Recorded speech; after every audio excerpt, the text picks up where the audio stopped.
Heard me a G.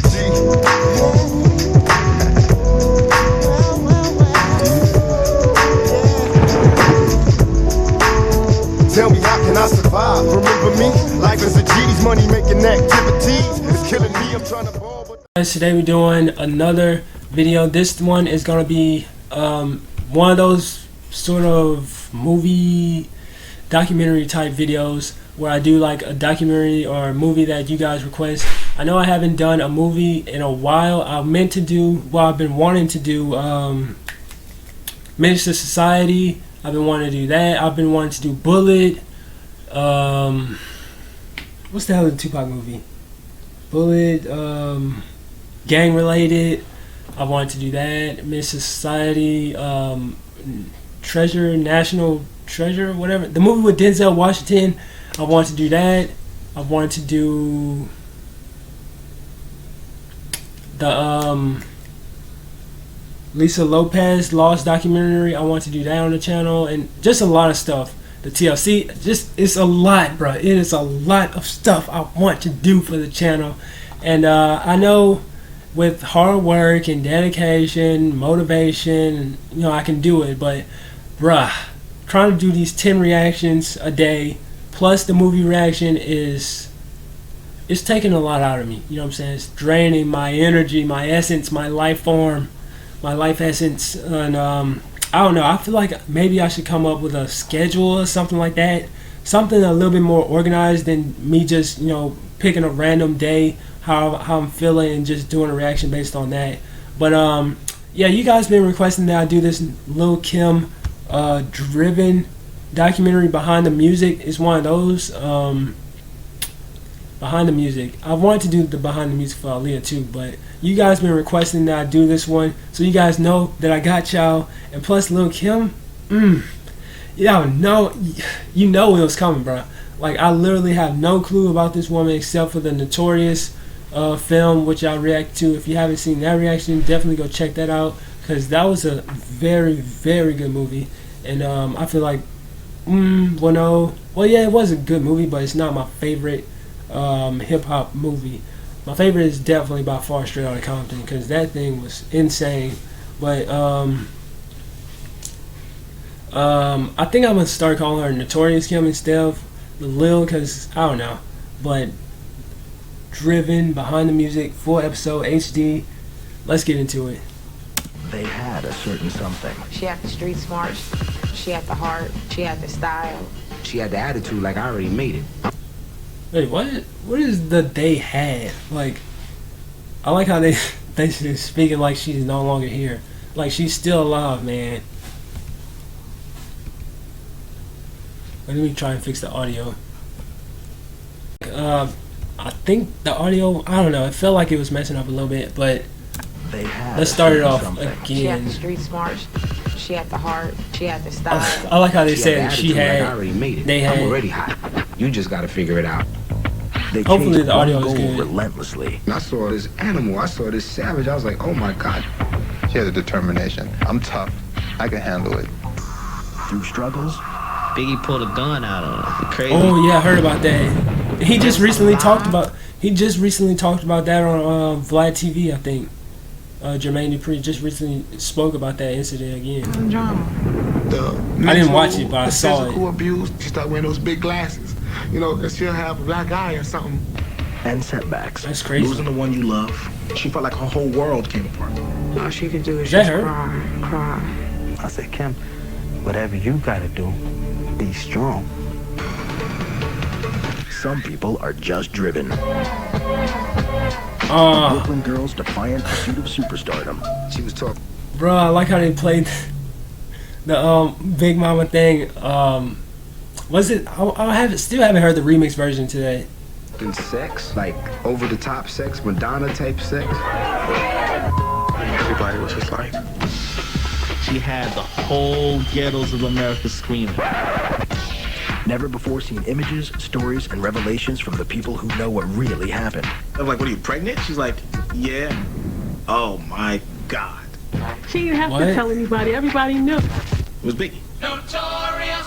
because they lived it with her. The notorious K.I. to the S. That's me. She wasn't intimidated Oh, I haven't heard that song yet. anyone. Still She gotta gonna listen bring to it you. Notorious. And she gonna bring it to you live.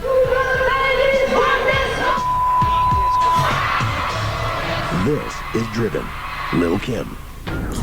Man, why can't they do this for Baby Girl? Why can't they release it? Aaliyah's VH1 Driven, but whatever. We got Lil' Kim. Satisfied with that.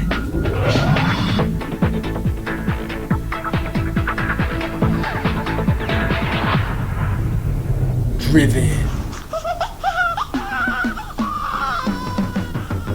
Kim was born on July 11, 1976 in Brooklyn, New York. Man, She came into the world running. She was born every so legend quickly, almost didn't comes make it from to New the York. hospital in time. She was pushing. Everybody comes from New York. From the day she was born, she had that personality, strong personality. But she was an excellent baby. She never fussed or complained. Just really a happy baby. Kim always smiled. I guess she kind of got that smile from me, you know. I have a beautiful smile.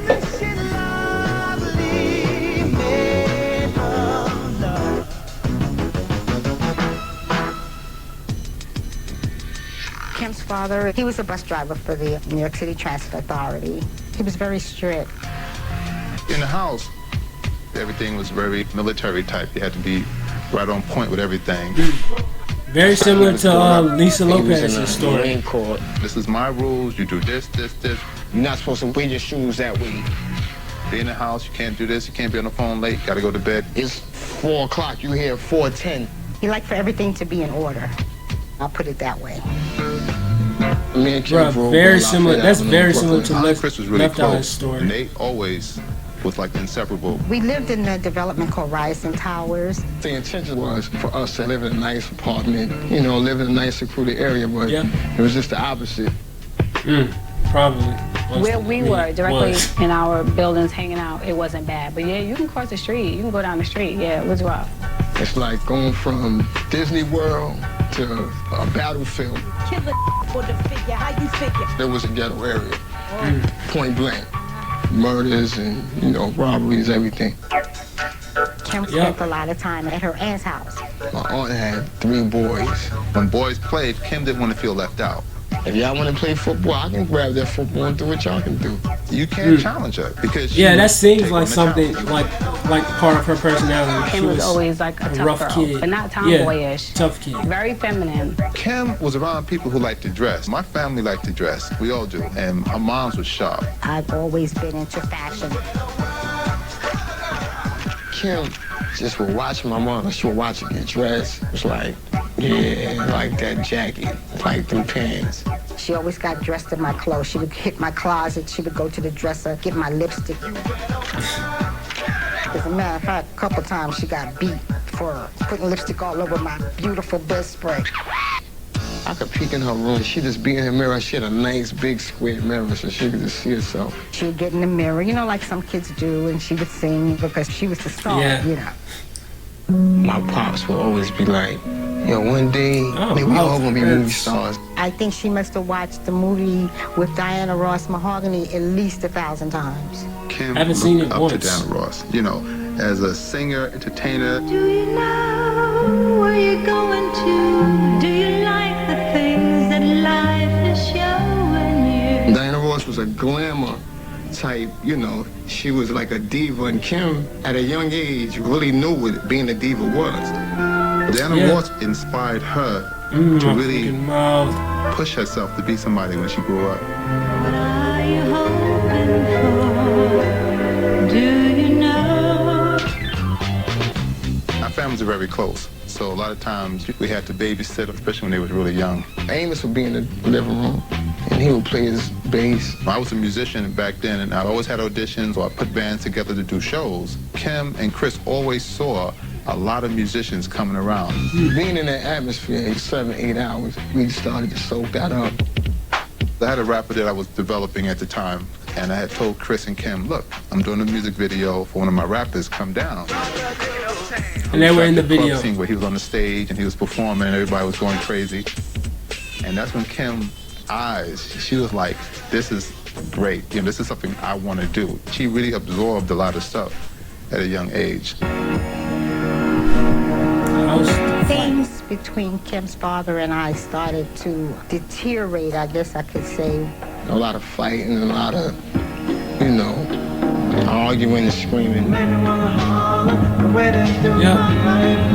The story for most. Rather than have my kids in that type of environment, which it wasn't good for them or myself. I just felt that it was time for me to move on, and that's what I did.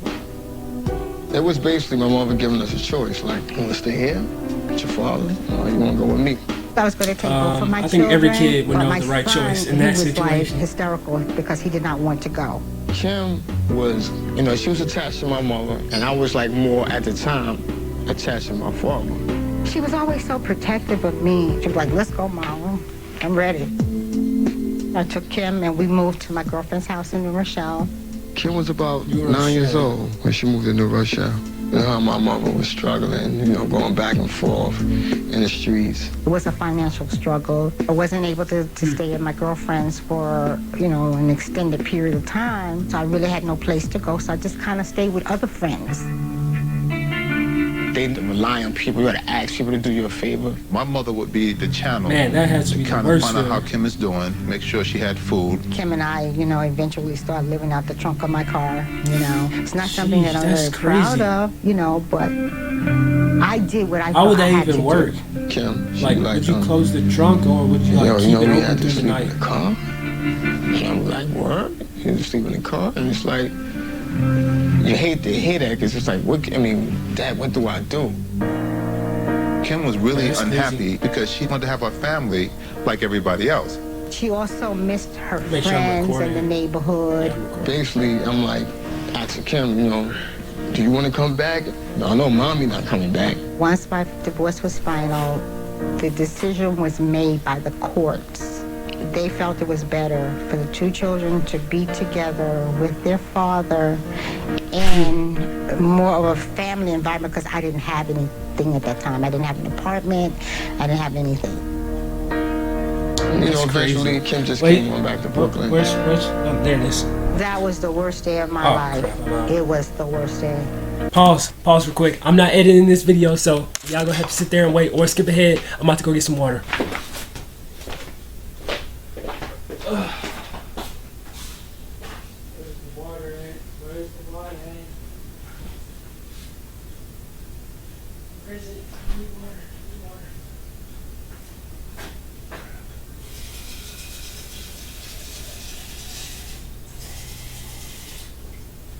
Looks like I'm drinking faucet water today. Looks like I'm drinking that faucet water today, boys. Couldn't find a gallon, so. Oh, and I hate faucet water too. It just tastes so weird. But let's go ahead and continue. Not editing a single Even thing. now.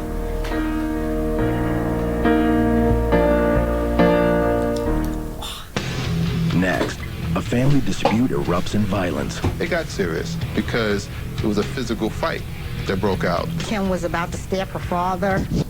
And Kim winds up out on the streets. One day, he was like, I'm locking the door. Kim didn't come back. That's when That's she started crazy. hustling. You date the drug dealers and you had to sleep with them, you had to transport for them if you wanted money.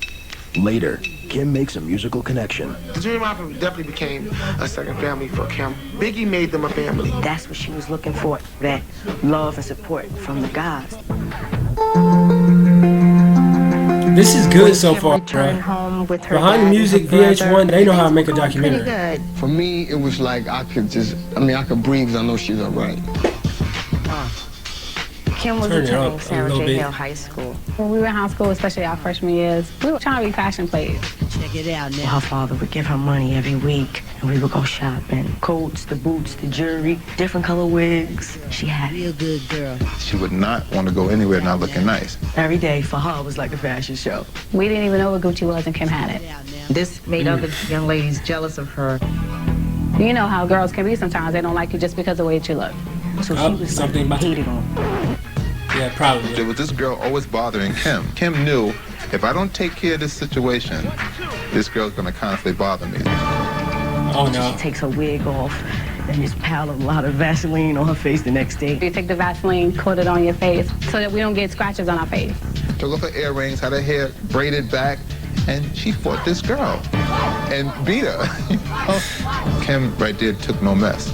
She wasn't intimidated by anyone. She felt like you disrespecting her, and she gonna bring it to you. Yeah, she gonna bring it to you live. Oh man, can you imagine if they had Kim made it known that she liked to rap. Rap music was such a big influence at that time. She would act like she's a rapper. She would write down certain, lyrics to rap songs that she made up. Oh yeah, I heard of the females rap. They ain't got nothing on me. I was DJing and Kim would come to parties. I was doing basement parties, project parties. We would all get down. 1990. She see that mic there, she just let me get on and grab it. I could dig it. Kim wanted to stay on it, sing, rap, whatever she could do on there. She took advantage of it. She didn't care if it sounded right. She just liked the attention. What's your name? Huh? She developed a strong, confident attitude about herself. Who you here with? My girlfriend. I'll be right back. Hurry up, man. Hey, guys are looking at me. They're acknowledging me. Guys from Red Hook, guys from Queens, guys from Bronx. Guys loved Kim. I met Kim at a skating rink in Brooklyn. I'll never forget the dress she had on. She had like a plaid dress with some Gucci boots. She was looking real nice. I was like, yo, what's up, shorty? Well, I'm gonna give you my number so you could call me. So she was like, all right. And we started calling each other on the phone. It just was an instant click, right away. They were always together. She would stop by, visit. They made a good couple. And she expressed how much she cared about him. And then like a couple of months after that, I got myself arrested. I like how they did. He did get locked up. I was like, yeah, I'm locked up. She was like, locked up? She was kind of shocked. I wound up doing 8.5 years. She visited with him pretty frequently and always wrote him letters, kept in touch with him. She came up, we sat down, we got to hold hands, kiss, talk. I was telling my mother I was excited, I was like, yo, I'm really liking this girl, Kim. I'm thinking about proposing to her. But I have one problem. I need a ring. My mother seen that Sean was serious about Kim, so we went up there. My mother gave me the ring, and I'm looking at her hand, trying to, build my energy up. And she was shaking, and he asked her, would she marry him? And she said no. Like, you serious? I was like, yeah, I'm serious. And she was crying, and she made me cry. Next thing you know, we was engaged. But I don't think they got married, right? Kim and her father, they didn't have the best relationship as we got older. She was growing up. She was a teenager. That's a very difficult period for kids. Their father maybe wasn't able to kind of deal with that period. He became overprotective. I think the military kind of took away his parenting skills. My father was a good man, but just wasn't a good parent. Kim's friends were able to go out, go to a movie and do things and, go out and socialize, and then Kim can't go. Why? She got to stay upstairs and do homework or clean. She felt his rules were just ridiculous, not being able to go to parties or just hang out like teenagers do. It was just unbearable to her. I would call Kim's house and I could hear them arguing and she'd be like, Sean, call me back. You could get off the elevator and hear them. The police start knowing us by our first name because they just would come so much. One occasion, it got serious. It was a physical fight that broke out. You're arguing about something small, maybe about a chore around the house that somebody didn't do. Yeah. And then the argument escalates. That's how and then I'm in the starts. face, so what you gonna do? Yeah, so what you gonna do? Her father, once again, shut up. Eventually, somebody's gonna swing first, and then next thing you know, you just see this little body flying from off the couch, jumping on my father's back, and next thing you know, we fighting. Kim tore the place up because she was protecting her brother too, She just started going crazy, picking up forks, knives, going to her eyes, screaming and hollering. Kim was about to stab her father. Kim looked at me and was like, man, I'm not going through this. You can look in her eyes and tell she don't want to hurt him, but she's upset, she's frustrated. Her father and her, they would have these arguments, a fight or whatever, and she'd just say, well, okay, I'm leaving, and she would just leave. That's crazy. One day, he was like, had a similar thing happen to me. Kim didn't come back. Kim was gone for a week. Things got worse when Mr. Jones married a woman named Jackie. Kim and her father just didn't get along, more so when Jackie came into the picture. When her father remarried, they decided to buy a house in Jersey. But they told Kim she couldn't come. Kim felt insulted because she was like, where am I going to go? Where am I going to live? So at that point, she had to find her own way. The less attention her father gave her, she went to the streets to look for it. That's crazy. She dropped out of Sarah J. high school. She had started going to different houses, you know, staying with friends for a while. And then when that wore out, she would have to leave and go to another house. That's when she began to struggle hard. She really started, you know, doing real bad, you know. That's when she started hustling. I copped the 1 to 3 just to see if all the yayo and boy carrying on the Peter Pan and Maryland. She ran with a crowd that was snatching earrings and taking chains and, you know. It was drug dealers that was happy just to be in the presence of a pretty woman. But she was running with that crowd. I would give her, yo, Kim, be careful. She would have to take drugs from out of town with gods, sell things for gods. You date the drug dealers, and you had to sleep with them, you had to transport for them if you wanted money. Cash rules everything around me. Get the money, dollar bills, y'all. Somebody wanted Kim to do something for in another state, Kim would be there. I mean, if there's some money involved, where she can support herself and not go to my father and get traveling she'd do it. I don't think she wanted to be out there like that, like ripping and running and having to do things for money that she probably wouldn't have done if she'd have had that stable home, but you know, I guess she had to do what she had to do to survive. Yeah, she did exactly that too. Next, a neighborhood rapper makes a big promise. He had told Kim, you stay close to me and you work with me, I'm gonna put you on. He says to me, that's my next bitch. The world's gonna love her. Then, passions boil over. Okay, I don't want to see no spoilers. Just put me into Kim it, wanted to have a solid foundation. You know, at that point, Kim was basically in the street making sure she survived. Yeah, basically. She knew she had to find a place and make it her home. She just wanted that family connection. And that was when Kim came to live with me. Her mother voice was is a bit out of sync. To be independent again. When she finally got settled, Kim expressed to me how she felt about Sean. Kim was out here and Sean was incarcerated. Kim couldn't really, you know, like dedicate herself to his situation because she had her own to deal with. I ain't see Kim for like a couple of months. I had got frustrated and I wrote a letter that was like out of this world. It was like me being so mad and upset and not understanding. I'm like, yo, I just proposed to her and she wrote me back and she was like cursing me out for not being understanding. She had like aspirations and things she wanted to do. It did hurt him. I believe he wanted more from Kim, you know, more from their relationship. It didn't work out that way. I was an employee at Bad Boy Entertainment in 1993, and Biggie was one of our first artists. Seen this video. Big was doing his thing with Puff. He had his own production. He was trying to get his own money going on. Big used to hang out on Fulton and St. James, right on the corner. He was just rapping around the neighborhood. Someone that knew Big said that they know this female that really could spit fire. He went up to Little Kim and said, so I heard you can rap, so let me see you perform. At first she hesitated, whatever. Then when she finally did it, What I need, baby. he was like, oh, like Shorty could really spit. She had the personality, she had the street smart, she had the heart, she had the style. He had told Kim, like, if you stay close to me and you work with me, I'm gonna put you on. She used to come to the house, and I asked my son, what is that little girl doing here? Who is she? She's my artist. And I said, artist? You know, who are you to have an artist? And he said, this little girl, she's talented. You know, she have what it takes. She wants to succeed, and I'm gonna make sure she get it. She started looking at him as a, you know, a mentor. You go to studio session with Big. Big would just coach her. You know, she'd do a line or two. He'd stop her. Bring it back, bring it back, bring it back, bring it back. Let me hear that one more time. Let her listen to it, and then figure out where she could punch back in for the next line. Told her how to act, to stand, and, you know, how to rap. She wouldn't be ashamed to tell me, like, yo, Big is molding me. She found guidance, you know? She found someone who believed in her and what she was capable of doing. You know, somebody with the same hunger.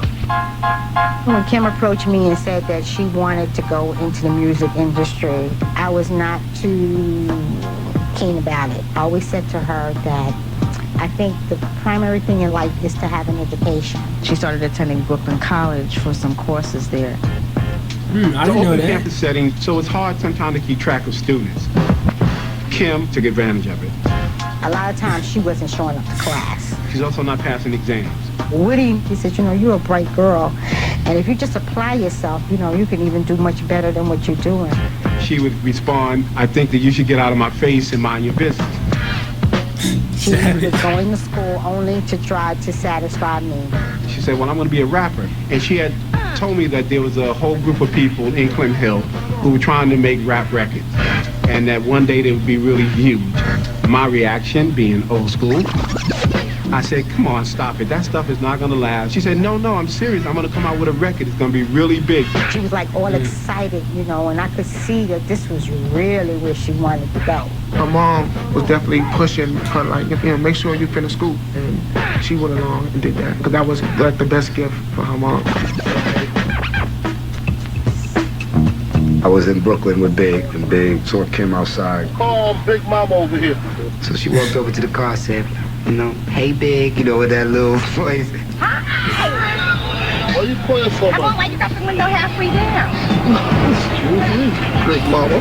And you could just tell that she loved him, just the way her eyes glowed. And he says to me, that's my next bitch. I said, what do you mean? That's my rapper, the world's gonna love her. Tell me they ain't gonna love her.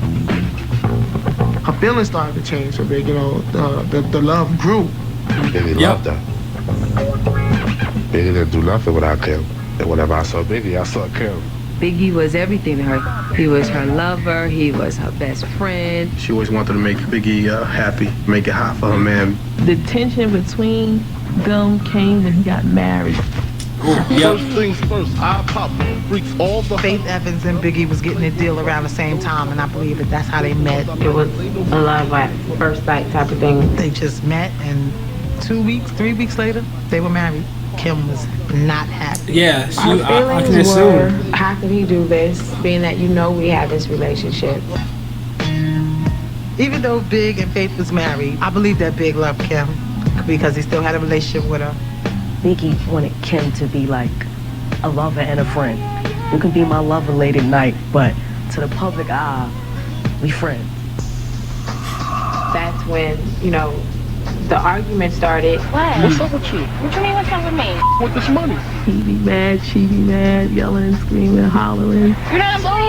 Go, I'm telling you I'm doing. They may exchanged a few blows amongst each other. If they got into anything, better believe she threw the first hit. Cut me up, scratch me up. Her little self was not scared of Big.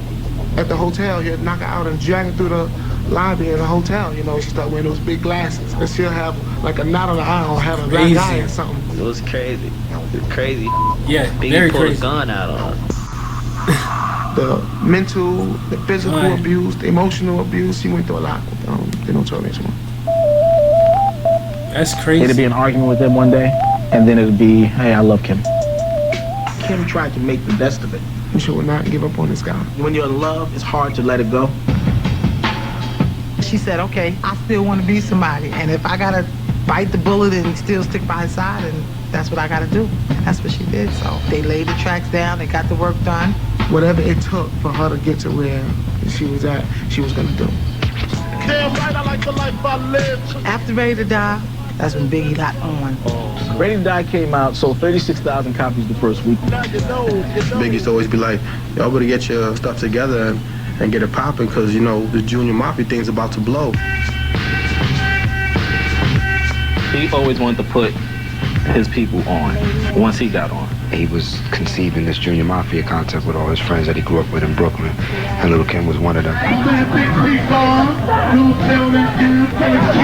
These were just young kids or his friends that he saw and wanted to help. I talked to Mark Pitts, who was managing Biggie at the time, and he described to me Biggie's, vision that would launch this group called the Junior M.A.F.I.A. And I said, it's a no-brainer, let's do it. In a matter of weeks, we did the deal and started recording the record. They were all ecstatic, and I know Christopher was proud. Kim came and she said to me, "Oh, Mom, you know, we got our record deal, And then that's when I started to say, wow, you know, maybe she's gonna make it after all. Man, I would be so happy. Little Kim is no spoilers, please. And I please, come out there, please. my boys, I hold the clicks down, and it's definitely gonna be something for the future. The whole Junior So we got the whole Junior Mafia thing going in Brooklyn, right off Atlantic Avenue. The Junior Mafia definitely became a second family for Kim. Biggie made them a family, you know, and he was like the father. That's what she was looking for, you know, that father role, that love and support from the guys. She said, man, I've always wanted a family like this. I've always wanted to be here. Biggie used to tell all the members of Junior Mafia, whoever writes the best rhymes is getting on these records. The first song that they did was Player's Anthem. Oh, yeah. Grab your if you love hip-hop. And she wrote this 16 bars, and she's like, I can do this record, When I got into the studio with her, I saw a whole new person. I saw this animal. I saw this savage. I was like, oh my God, now I see what Big was talking about. She got into the booth and rapped. I used to pack Macs and Cadillacs. And everybody was like, oh, snap. And I remember hearing this record, and I said, we have to get this out immediately. We ended up pressing 500 white labels just to the streets, just to kind of see the concept of Junior Mafia. And then the next thing you know, the record's like, kaboom. Junior Mafia and Kim went on the road to promote the album. When it came to performances, she used to be nervous. But she would rap, and her voice would be so light. Like real light through the mic. Biggie was there to push her on. I want you to be the female version of me. Why are you sitting here being weak? After that, it was like the eye of the tiger. Apollo, show your love for Notorious Big. That first show that I saw at the Apollo, I'll never forget. Player's Anthem hit, crowd, you know, pretty loud.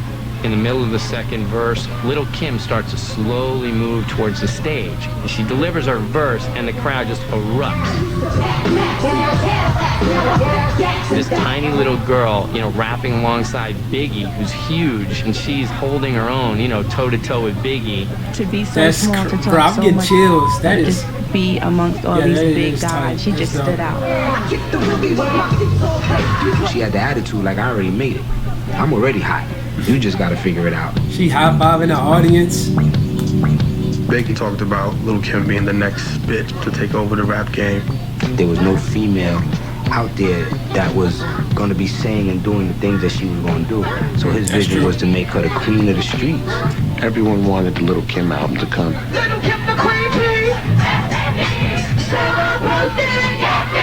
It was like, let's go. Let's just put Kim out. Biggie and Kim sat down and creatively kind of mapped out a record. They were going to push the limits, and throughout the writing of that record, you know, she really was raw and honest. Hasta la vista, bye-bye, kiss your kids. It's the People always thought Biggie Oh was my everything for Kim. God, what was That's not that? true. What is that Kim song? would write Holy, and also that was fire. collaborate. He would let her know, Kim, you know, this Bruh, is I'm about searching you. that You know afterwards. you can do it. You don't have to wait for me. I don't have to write your rhymes. And now it's time for you to be Lil' Kim, do your own thing. Kim started focusing. She became who she really was, the person who always was driven to do this.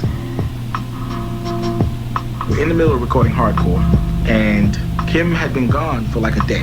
I got her on the phone. I'm like, what, are you sick? She's like, no, not exactly. I'm like, what, are you pregnant? She's like, yeah. And I'm like, oh my God. She didn't have to tell anybody. Yeah, I never knew she You was could look at her and tell she didn't want to do anything. She was laying in the house. We already knew, you know, who it was. She told me who it was. It was Biggie. She told Biggie, and his first reaction was, you know, not right now. It's not good for the business. It wasn't like he was encouraging her to keep it. I told her, if it's love and you just want to do your whole love relationship thing, then go ahead. But if you do this career thing, make this album, go on a road, promote, you need to make a decision either way. I didn't like the whole situation, and I just left it up to her, you know, to just make the final decision. And, you know, next time I got a call from her, she's like, okay, I'm gonna have an abortion. I gave her some money. And, you know, next time I know, it was done. I think You know that? to this day, She wished she would have had it, but she couldn't do it. It wasn't her time. I can tell that a part of Kim died that day. It ain't a day of my life that goes by. That's crazy. I don't get high, sit back and won't cry. She had to go back to work, and that's what she did. She just picked up. I guess that's what helped her to get, to get past it, her work. Like a day later, she was in the studio recording. Think how crazy that is. Kim finished that record. She was ready to go. And when she put her mind on something, it's definitely gonna get done. Watch out now. Before the album even came out, they had poster boards, stickers everywhere of Kim squatting down with her legs wide open. Everybody was just like... The sexual part of it was Big's idea. Big was like, well, we gotta sell sex, because she's sexy. When it clicked in her head, be feminine, be sexy, she was like, okay, all right. I called my son and I said, Christopher, my God, can't you put some clothes on your artist? It was a statement. I'm coming out hardcore. You gotta go alone. Hardcore was the album that I think set Lil' Kim apart from everybody. She was talking sex, over-the-top sex, Madonna type sex. Oral sex. She'd be like, don't be ashamed about what you do. You do it, just be the best at it. That's a good way to look at it. Some people felt it was distasteful. Oh, this is Big Mama thing. Of course, she got banned from certain places because they like, what is this? Oh, no woman could be talking like this. We ain't having this. Lil' Kim's lyrics were about the empowerment of women. She wanted to go toe-to-toe with the male rappers in the same way they were brutally honest and hardcore. Yeah, that is true. She was speaking every language that the average woman wanted to say, but they just couldn't. You the best, Dada. The records took off, Big Mama thing, No Time, Crush on You. Little Kim the queen bee, so you best take heed. Biggest album for a female that, we experienced besides Mary J. She had the whole ghettos of America screaming. Every girl wanted to be Lil' Kim at that point. All that she's on top of the world, bro. All that hard work, or all the emotions she was going through, finally she was where she wanted to be. You would never know what was going on behind the scenes with Kim. There was a lot of drama. Let me tell you. It was nights where we were on the phone till 8, 9 o'clock in the morning, talking about some of the things that Biggie was doing to her and how hurt she was. He would always have a lot of women. My son have so many girls, so many women. She just didn't know what it was about the other girls that he didn't see in her. It was a slap in the face. Like, now you're doing this again. A few times we had breakfast at a Waffle Ooh, House. They playing 4-page Kim letter? would kind of like shed her tears, shed her pain. Mama always told me to. Bruh, playing 4-page letter. To every emotion that love comes with, she displayed it. Like, I'm tired of him. I'm tired of this mess. I know he's not good for me. There was times that she felt like death was her only way out. I was like, you gotta give him up. I didn't know that. It's not working out. It's not gonna work out. It's not happening. But through it all, Kim stayed by his side. Because she loved him. No matter what they went through, she always felt like she was obligated to him because Biggie put Kim where she was at. I was with Kim. Big called her from LA. He said, I'm sorry for everything that I've done to you. I'm sorry for all the drama and, the trouble I caused you. Believe that I love you. She was like, when he get back, it's going to be about me and him. She thought they would ultimately be together. Hi, I'm John Norris with an MTV News breaking story. I was sleeping on the couch and the manager came banging on the door. I think it must have been about 2 or 3 o'clock in the morning. 4-year-old rap artist known as Notorious B.I.G. was shot early Sunday. She just kept saying, yo, Big got shot. That's crazy. I hear his screams, and I come outside and I see Kim and she's on the floor. Kim did not believe it. She thought it was a lie. Once again, the rapper Notorious B.I.G. dead of gunshot wounds. There was no way anybody could have told her that Big was dead. Jeez. To have that person who gave you all your start in life and to lose that person, it was devastating. Definitely. Then, she really loved Big too. So. She was destroyed. Her head wasn't even, her head wasn't right. It was just like no communicating with her, that she was like not even here. I just prayed for her. so I could do is pray for her. All I could tell her is, Kim, you gonna be alright. You strong, mama. You gonna be alright. And all she could do is just cry. Losing the one you love, your mentor, your teacher, your friend, the love of your life, she felt like her whole world came apart.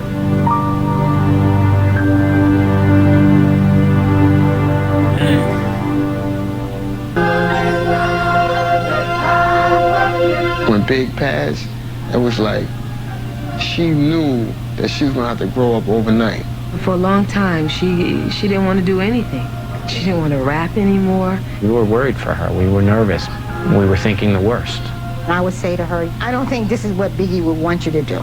I don't think he would want you just to stay in your room, you know, cry all day, you know, and just be depressed. We tried everything to get her to go out. She was like in this slump. And we had a show at the Paramount. That was her first show after he got killed. The worst show I've ever seen her do. She was just so used to him being there. Dang. There's no more Big running around saying, this is my chick. Love her.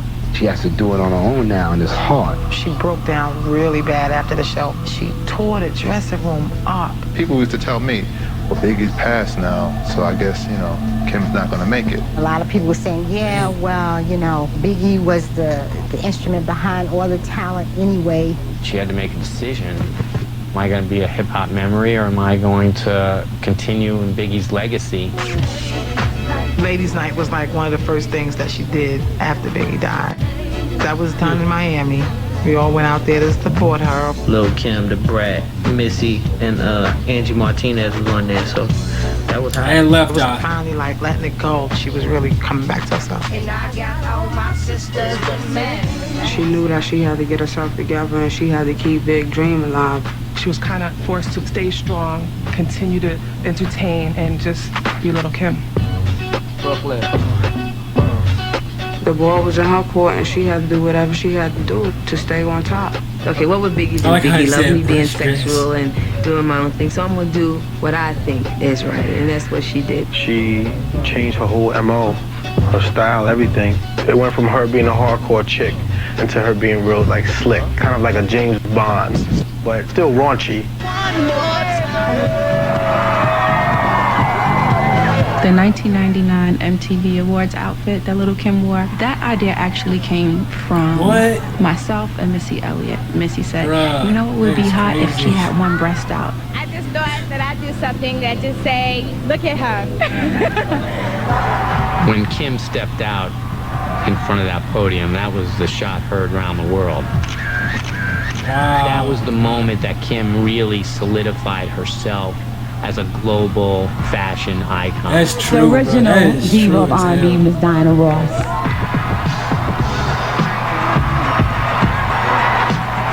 And then when Diana came out and she touched her boob, it just took it to a whole nother level. I was like, oh my God.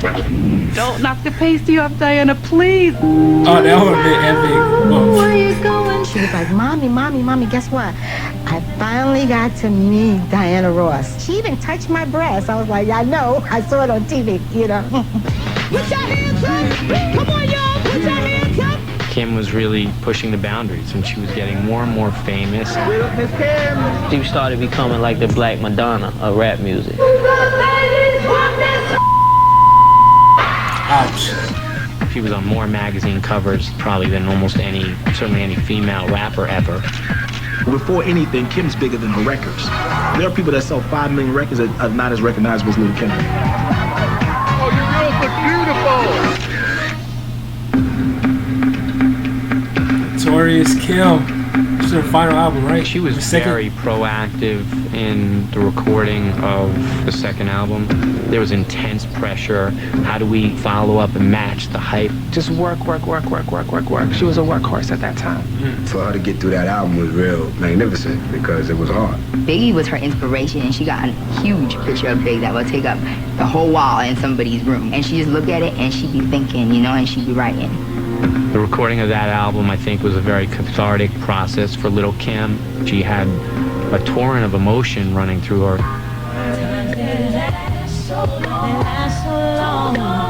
Hold On is her tribute to Big. She talks about a lot of personal things with him. She speaks about the people who killed him. Killers caused a lot of devastation. She speaks about what he meant to her and what she meant to him. Don't you worry, B.I., I'ma ride to my last breath. Notorious K.I.M., the name alone meant a lot to Kim. And the fact that I'm still doing my thing after the passing of Big.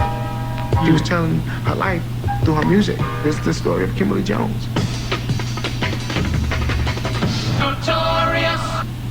Bro, could you imagine if she had the baby? Holy crap. Kim came in and upped the game in the rap industry.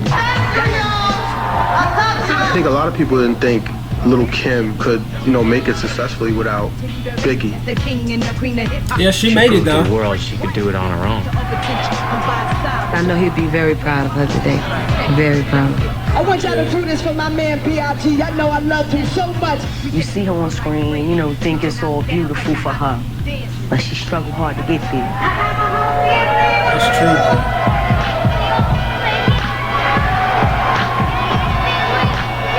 Sometimes the best things come out of struggles. Sometimes that's usually the case, bro. I swear. It's almost like you have to be in a struggle to make it. The race goes to those who can endure. Oh, it's crazy. And she's one of the people I can endure. She was like, I'm going to be here for a while.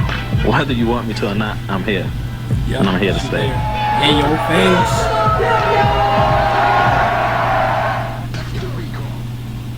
Oh, snap. It just what? That was... Hold up. That was 42 minutes? Holy... Bro, that even seemed like 42. But, that was Lil' Kim's Driven documentary. Holy smokes, man. Bit tired. I started these reactions early in the morning, but that was interesting, bro. Learning up on Lil' Kim was definitely interesting, man. Not too much to really say. I mean, I knew a lot of stuff except for like her birthplace and the stuff. Like, I didn't know she was pregnant. Bro, could you imagine if she had the baby?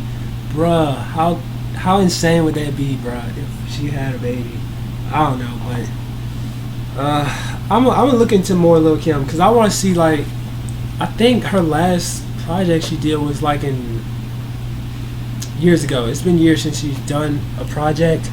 I don't remember the last one she did, but I'm pretty curious to see, what was the last thing? What's she, doing now in 2018 and all that? Because I'm pretty interested in Lil' Kim, man. This documentary was insane, bro. This thing was insane. We got to the roots of Lil' Kim history. Like her, I wonder, like, what's her father doing? Like, is her father still in her life? And, like, I wonder what the whole situation behind that is. And it's a lot of stuff. But, man, Lil' Kim, she's something else, bro. I still remember all the songs. Aunt Dot, Big Mama Thing, Crush on You.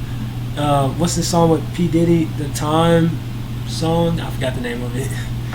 And all those songs, bro. Lil' Kim is insane.